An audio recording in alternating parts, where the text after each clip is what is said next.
one, which is build capacity. And so what to do when you're not sure what to do is you build capacity. So for example, if you don't know what you're going to do tomorrow, you should go and bet on time today. When you're not sure what you're going to do, still, it might as well be rested. That's building capacity. You can get in shape when you don't have dates lined up. Like you don't have one lined up, but it can help you when the opportunity strikes.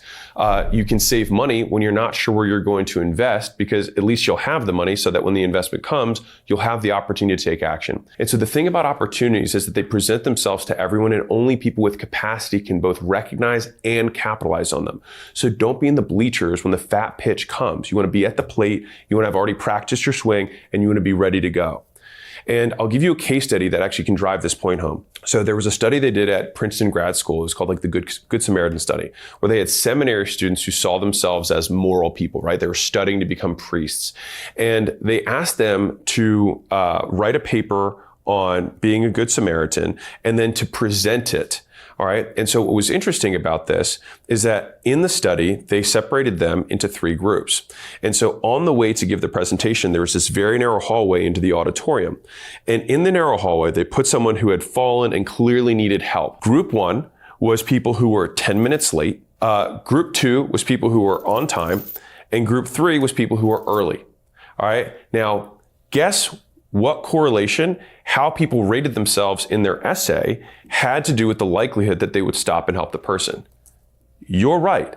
Fucking 0. All right. You know what did have the highest correlation with the likelihood that they stopped and helped the person?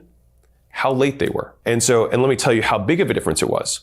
The difference between the people who were 10 minutes early and 10 minutes late was a 6x difference in who stopped to actually help the person. And the reason I see this is so important is that right now, there are opportunities that come to you right now that you cannot even recognize because you do not have capacity to do anything about it. And so here's some of the ways that I recommend building capacity, starting with number 2, money.